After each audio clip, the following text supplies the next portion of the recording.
So good morning. What are we doing today? Well, nothing exciting whatsoever. I have taken the big aluminium box off and basically I'm going to mount it to this.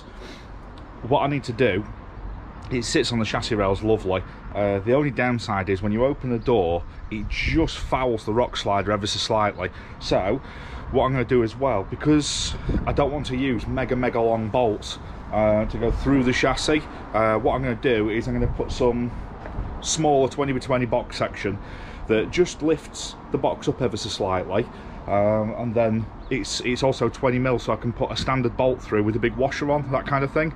That way if anything breaks or something, it's easier to get a replacement. If it's a small bolt, I carry loads of small bolts. I'm sure Stu's going to carry loads of small nuts and bolts and stuff. It's just a lot easier to fix in the field if you had to, rather than ratchet strapping over the whole thing. Yes, I'm making it Stu proof. So when he does, I'm not saying if he does, I'm saying when he breaks stuff, it can be dealt with in the field as he goes along. Once I've done that one, I'm going to make the frame for his water tank in the rear, so that's if the thing ever goes on its side, it doesn't just fall out because it's held in by 3 wood screws kind of thing. I'm going to fabricate an actual steel frame that goes round, that it can be bolted to. Everything can be then attached to that. I think it's extra weight, but here's the kicker of it. Because Stu wanted this Stu strong, and he's gone extra thick with the rock sliders and the front section of the chassis, there's more nose weight than what I'm happy with, so I'm more than happy to put some weight over the rear end of this just to take the nose weight up a little bit. That way he's not pushing down on the rear suspension and lifting the front wheels up so they're scrabbling for grip. Okay, that's the plan. So on here, as you can see, we've actually got no mounting, no little tabs, you know, to bolt down to. So what I'm going to do is I'm going to run from here across the rear, just some 20x20. I'll run some 20x20 down the front here as well, so there's plenty of points that he can bolt to. He spreads the load, spreads the stress, nice big spread of plates on top of the aluminium to do it down. And when we do finally put it in place, we're going to get a nice thick bead of sealant on every single one of these, which again, the sealant these days is as strong as the bloody bolts. As for inside, whoosh whoosh whoosh whoosh whoosh, we have got this. So what we're doing is just behind here, I don't know if you can see there, we're going to put a frame that goes round, all the way around, so the worktop sits in and can just be screwed down. That way if we ever need to get in there, a couple little screws, comes off, it's not sealed in there, because again, things break, connections come off when you abuse things, everything needs to be able to be maintained as it breaks, as things happen, because they do. In that corner there, I'm going to have the battery, so we're going to have like a strap down, bolt down thing for the battery there, and I'm going to put a load of his fuse boards and things up there. We can either cupboard that off, or he can keep it as is.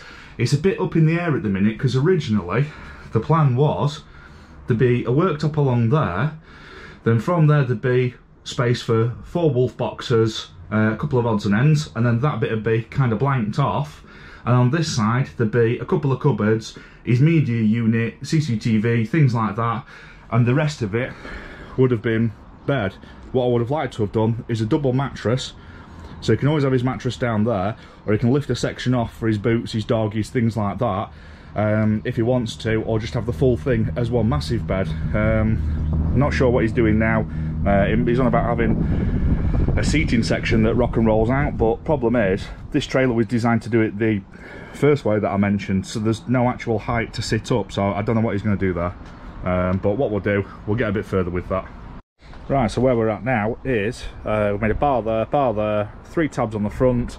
We're going to drill hole, basically 10 holes in total, which then we can put the box back on, drill through, then we can take it back off again, because we like putting things on and off and on and off and on and off. We can paint all this up, get the sealer on and everything, because I'm going to run a big bead of sealer on here, and then do that. I'm not going to get any closer because my welds are horrific. They're structural, but they're horrific looking things. So that'll be then attached, and like I say, some nice spreader plates, big washers and stuff on the top of it.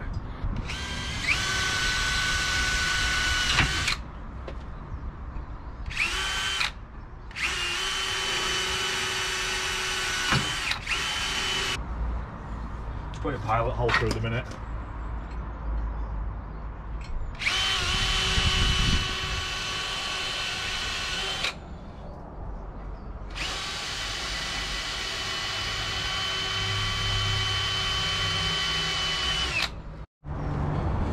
Righto, I'm going to call it a day now. As always, state of me. As always, things take way longer than what you think. I'm losing light now, so I'm going to wrap it up. The box is on, I've primed it, it's bolted down, all the bracketry's done and everything, so that's solid. I would like to have got on with the tank mount and everything, but it's just how it goes. It's another 5-6 hours on it. And yeah, just chip away at it. All these projects that people don't have time for, don't let that put you off, because like this one, if you spend an hour, 2 hours, 3 hours every week, every other week, something like that, after a year or so, you've got what you wanted anyway. So either that or just spend the rest of your life at work paying for someone else to do it. Right, I'll wrap it up. Right, so carrying on with the trailer, it's another week on. I'm only getting like a day at a time on this thing, so I can't remember which bit you saw last. I think it was mounting the front box on here. That's all mounted and primed, ready. I'm going to give that a bit of a clean. Going to get a dry spell. I don't think it's going to happen, so we're going to have to get the awning out. I'm going to wrap to that and get a bit more Raptor on a few other places where it's a bit thin. Because I only had 2 packs, and the thicker this stuff, the more resilient it is. So I'm going to try and build up some of the tougher wearing places, if you know what I mean. So the bit that you've missed in between, so basically that whole section there is fabricated out of steel. That's where the triangular water tank's going to be. The reason the water tank's going to be there is it's ballast. That's to take the nose weight off the tow hitch.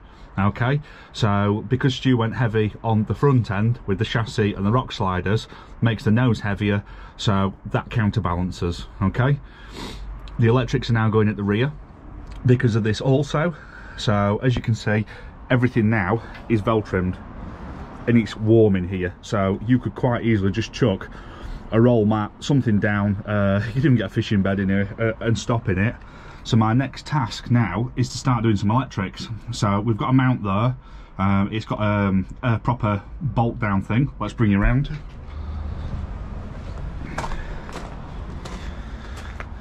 So it's got a section that goes across the top and bolts down. However, this battery that I got off of mate, it's looking like it's dead, so time to charge. The only downside is I tried just to clip an LED light on for a bit of light while I was working on here, and it didn't come on, and the LED strips will come on with next to nothing, so I'm thinking it's dead. So we'll attach the charger now. What we got? Positive over here, negative over here, and what have we got? Oh, have we got something? I'm absolutely bamboozled that that's charging, unless the cells have collapsed and you get a false reading.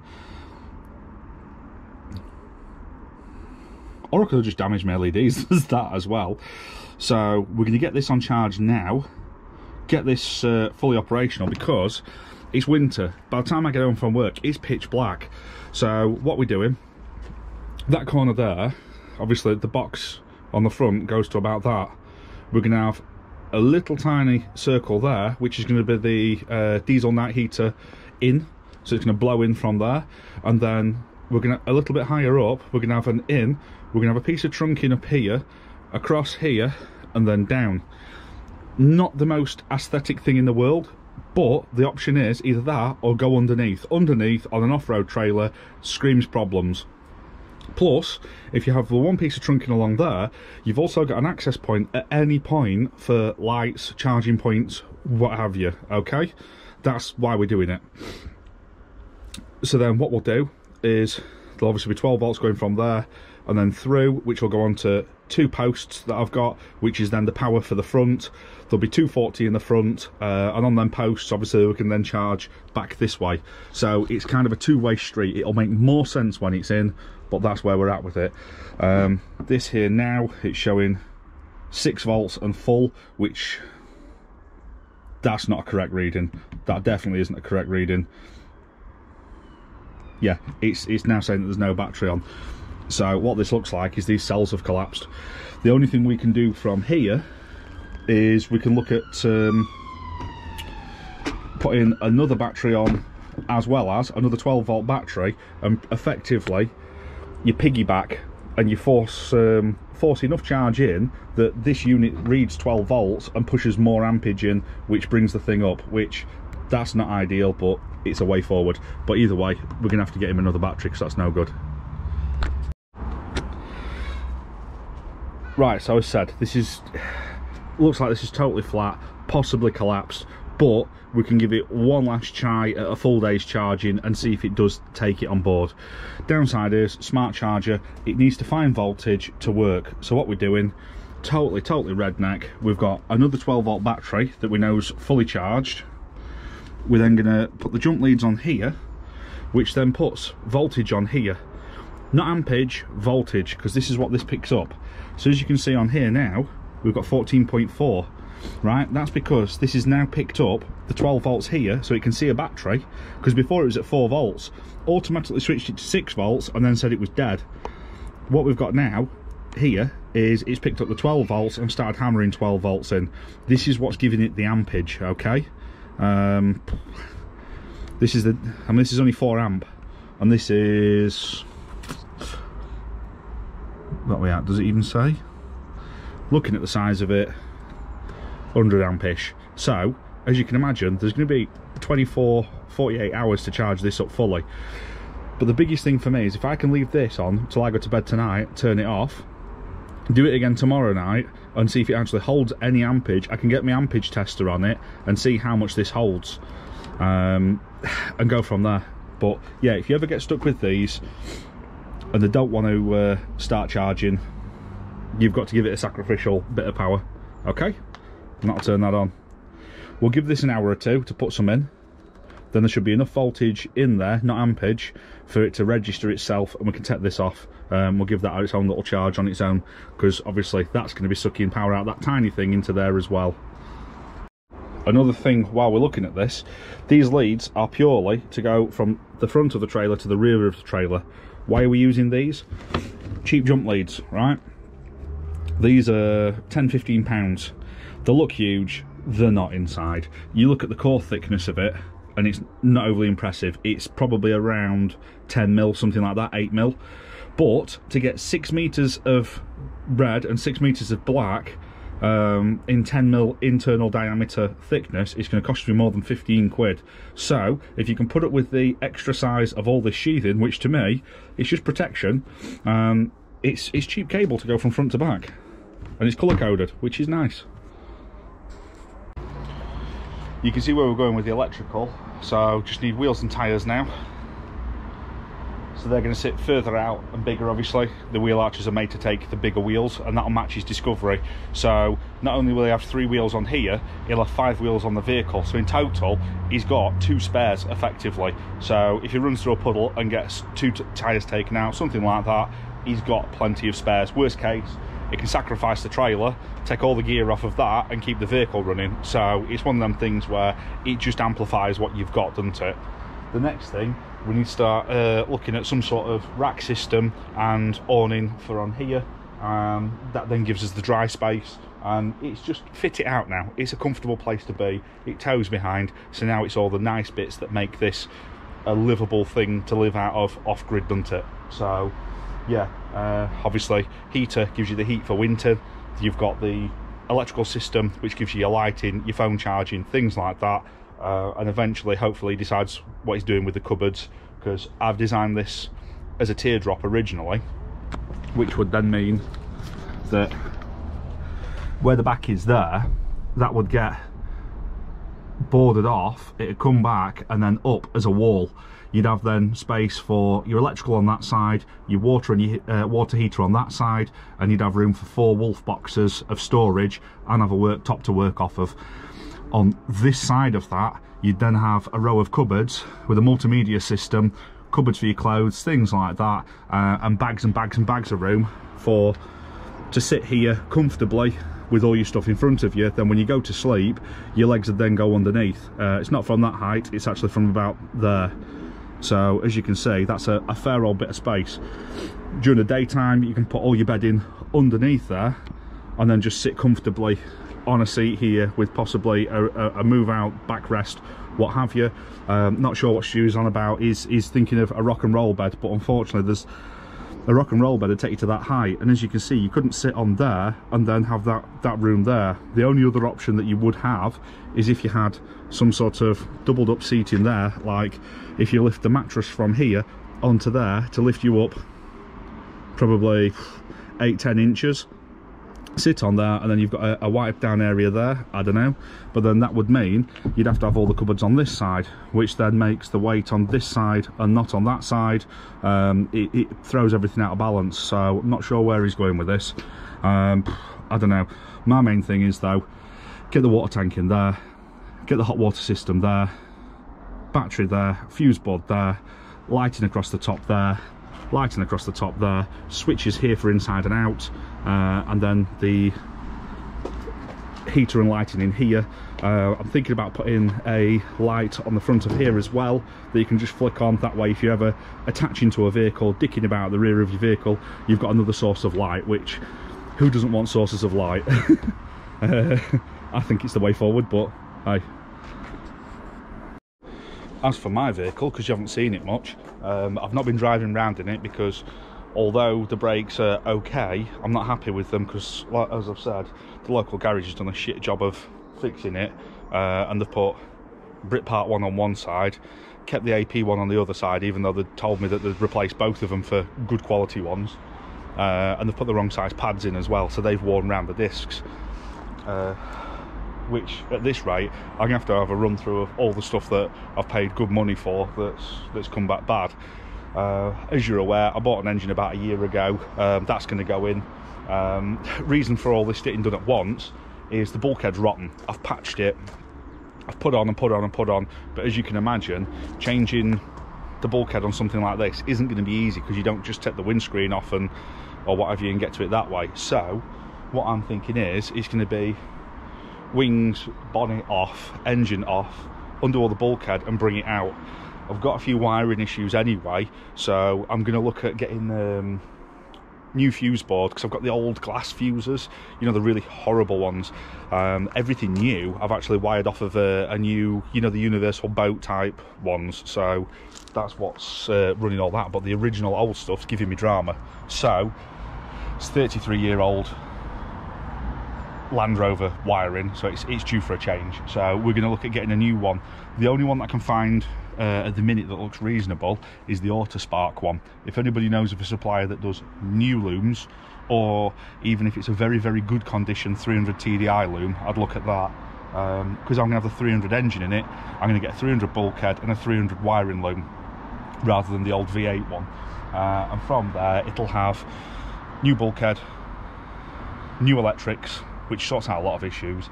I'm looking at a new dashboard because I've got the late TD5 one in, which I don't like. I'd like something a bit more custom, or just more usable really.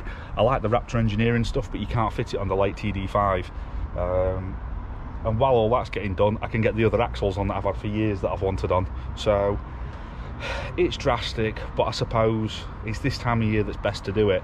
I kind of want the vehicle this time of year because it's a warm, dry place to go out to the woods in, but then again, I also want the work done because then I've got the use of the vehicle through the summer months where I can get more filming done and more bits and pieces done. I know people are saying, oh, look at all this money you've got, but 90% of them bits I'd already got. The only bit that's going to be a huge expense is the galv bulkhead and the wiring loom, because it's going to set me back probably just over £2,000, which it's a big hit, but I've had the vehicle 6 years. I've not had major bills out of it. I know I don't do much mileage in it, but it is what it is. It's 33-year-old. You can't buy a truck like this and not expect to pay on it. The other thing as well is, if I put a brand new wiring loom in, brand new galv bulkhead, well, it's not brand new, but it's going to be one that's been remanufactured, because apparently that's better than getting a new one, because they're not jigged as well or something. Don't know, might be wrong, but yeah, it adds value to the vehicle anyway, because the chassis is mint. Get a mint bulkhead on it, get a good running engine in it. It's already got the performance exhaust on it. All the electrics will be good. It's giving it a fresh lease of life, and then from there, as and when I can drop on some good furniture board and stuff, it's like anything. There's jobs that I want to do, but it's as and when things come up at the right price that it's worth jumping at, if that makes sense. Want to redo the kitchen, because that's all made out of my old kitchen, and as much as it's far, far better than the old layout, it's one of them things where there's a lot more things we can do to refine this. So, whereas I've got this unit here, the fridge down here, what I'm going to do, take a leaf out of Ian's book, because I really like the way he's done his kitchen, is I'm going to put that internal to the cupboards. So the cupboards will come from this door straight across. That fridge will then sit here, which I can just pull forward. The battery bank and everything will go in that on that side, and have an access hatch on that side, which I think is a bloody brilliant idea, Ian. The kitchen will go all the way across, and then it'll only come to about there. Reason for that is it also makes a great step for my daughter to get up to her bunk just in there. As for this bit here, what I'll do is I'll finish it there, and it'll come down. Storage box there, pull it out, toilet. So you can pull it out. I don't use it, it's just the daughter, you know, it's like she can't be up against a tree. So yeah, that's the idea with that. And then have a bit more storage up there, and then probably on the back bit I'll leave the bed set up in winter, because then there's not damp stuff shoved in a cupboard. Probably along there, and on this side probably have some sort of cabinets as well. Yeah, we'll go from there. That's the kind of plan with it. But this is great. It's just, you can see where it's come off, and you push it back up, it's battered, it's been in 6 years, it's had 6 years of all weather round camping and everything. It's just getting tatty, and it's, you know, when something starts to get tatty, you then don't look after it as you should, and it goes downhill fast, and it's at that point now. But hopefully that'll last me till summer, because obviously the bulkhead and everything's priority one. As you can see here, look, it's been patched, but it's creeping round again. And when I put the new door hinges on, because I snapped this off, thank you very much, Gareth. This, I know you didn't get on with it, or whatever went wrong with you doing it, but this actually works really well for me. A lot of people, it judders at high speed and stuff. I think with this being an absolute brick, it buffers a little bit, so it's not too bad. But when this was fitted, it was torqued down, you could definitely see that the bulkheads, you know, it's not ideal. So So some of the items we're using for the rewire, I've never used these before. They look like the old glass fuses used to get on your sound systems. However, the breakers, which for being off grid is a far better solution than fuses, because once you blow a fuse you need to have replacements, whereas this one, it goes over the 80 amp on here, which if that goes, yeah, you're gonna soon get to that. It breaks it, that's it, circuit broken, safe. The other thing you can do is, looking at this also makes a blinding isolator switch. So what we're going to do, we're going to come from the positive into this, straight away fuse it before it goes into this here, which is going to be the fuse board. The reason this is a better fuse board, you can cheap out a bit on these, get cheaper ones. However, when you're wiring, you wish you got the better one. I'm not saying I've done this. When you're wiring, these ones tend to come top trumps, because you've got your negative post here, so you've got a big neg coming in here, which then distributes to all these negs. You've got a post up here for your positive, and then all your posts here for your positive outs. Okay, so the reason this is good is when you wire in, you'll do say your first one here to your first one here, your second one here to your second one here, third, and so on and so on. That makes everything really, really easy to follow. If there's ever an issue, you can label it all up nice, job's a good one. So again, we'll have the fuse here, fuse board, something like this. Not an exact science just yet, we'll have to work it all out. And then from here, we can then wire into the trunking, which will be here, to each of the lights, the chargers, the fittings, the fixings, all that lot, all the fun stuff. And then as well as that, we'll have another one of these that comes off, which will take us onto the jump leads, which takes us to the front locker. To the front locker, we can have these posts. These are very expensive for what they are. They're about a tenner, but I think they're well, definitely the best piece of kit for it. This gives you a post in the box at the front. You can then wire to this. What I'll probably do is put a fuse just before at this end, so if there's a problem either way, one of the breakers hits it.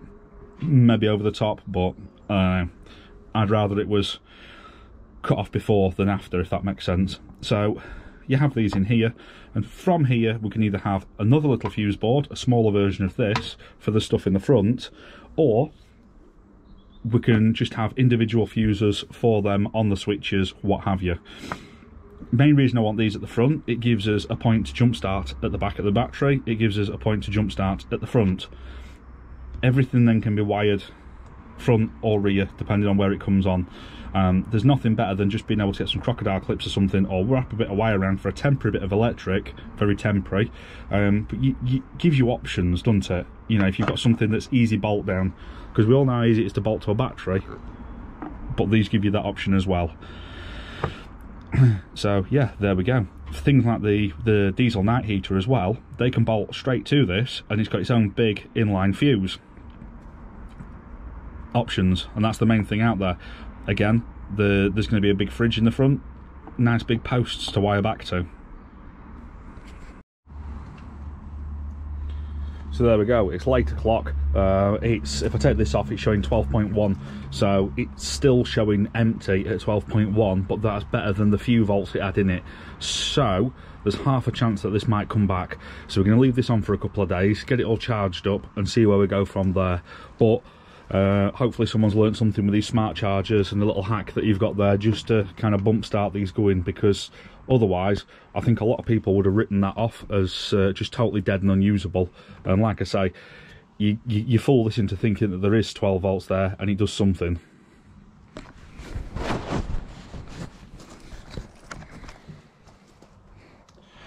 Right, so as well as that, thank you to everybody that's said I'm in on the giveaway for the knife. And like I say, it's 175 quid knife, and as well as that, there's a couple of extra bonus prizes from Wessex Blades in there as well. A bit disappointed on how few people have actually done a video response, but on saying that, I'm struggling to make videos, so I can kind of see it. So what I'm going to do, I'm going to roll it on a little bit longer, and hopefully we'll come out of this lockdown, and over Christmas can get a couple of VRs in. I think it should make a good, like, Christmas, New Year's kind of gift for someone as a prize. So yeah, the few people that have done a VR, you're standing at good odds, because there's not huge amounts of entries. So if you've done a VR and you've got the extra tickets, fair play to you.